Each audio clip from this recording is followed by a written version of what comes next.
Hello, xin chào các bạn đã quay trở lại với kênh YouTube Review 5 phút. Ở cuối tập 258, sau khi Thạch Hạo đánh bại mấy tên nhãi nhép của Kim Gia, anh ấy đã ngay lập tức bước lên đài chuẩn bị chiến đại thiên kiếp. Lúc này, khi Thạch Hạo ngẩng đầu lên nhìn trời cao thì chỉ thấy nơi đây đã ngập tràn mây mờ, che phủ cùng lôi địa không ngừng phóng xuống. Bên trong lớp mây mờ là vô số ngọn núi cao tượng trưng cho từng cửa ải mà Thạch Hạo phải trải qua khi độ thiên kiếp. Bất ngờ đang đứng, Thạch Hạo bị một lực hút vô hình cưỡng ép kéo lên một hòn đảo. Ngay khi anh ấy vừa đặt chân xuống, một bộ thi thể đen ngòm dưới đất chợt đứng bật dậy, cầm chiến mâu lao tới. Thạch Hạo nhanh tay chém đứt thanh mâu, khiến tia chớp đen tan biến.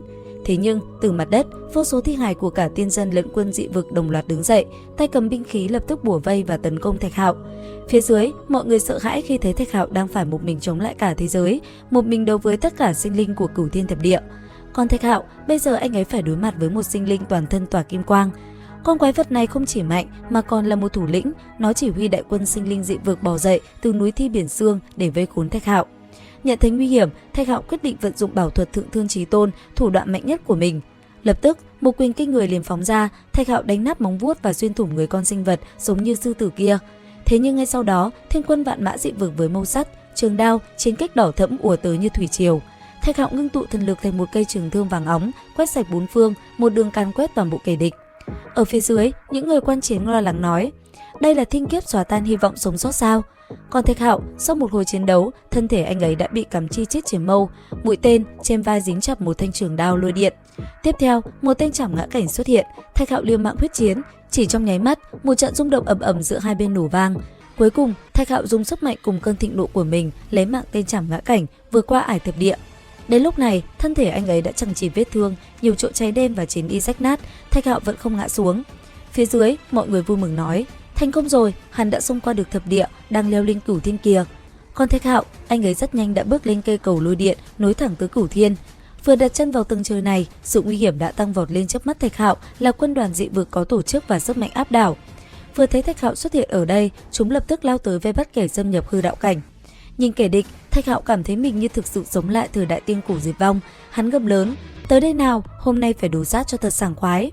Dứt lời, lại một lần nữa, Thạch Hạo rơi vào vòng hội chiến. Sau một hồi đại khai sát giới, phía xa, một tên chảm ngã cảnh cưỡi mạnh thú khổng lồ xông tới.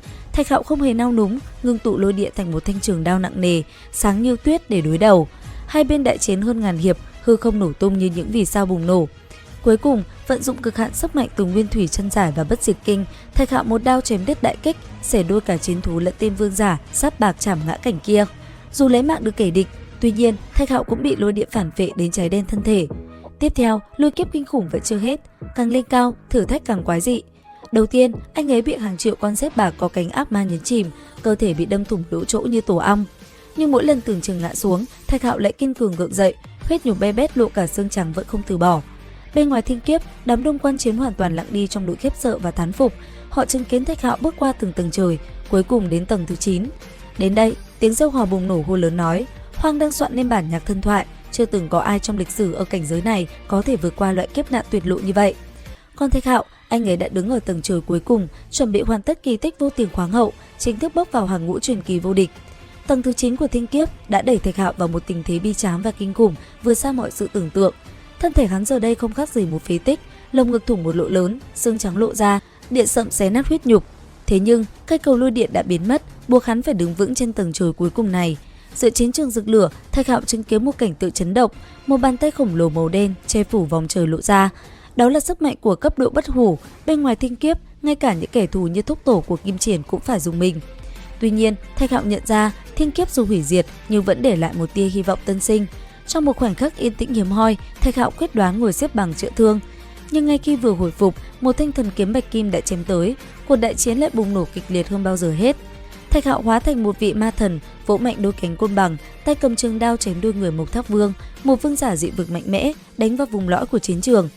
Đến đây, Thạch Hạo phải đối mặt với thử thách cuối cùng, một mình nghênh chiến với những hậu duệ mạnh nhất của đế tộc trên tầng trời thứ 9. Liệu Thạch Hạo có thể một mình đả bại toàn bộ thiên tài đế tộc để hoàn tất quá trình độ kiếp mạnh nhất hay không? Theo dõi kênh YouTube Review 5 phút để nắm được chi tiết hơn trong tập 260 các bạn nhé. Tập 259 đến đây là hết rồi. Xin chào và hẹn gặp lại!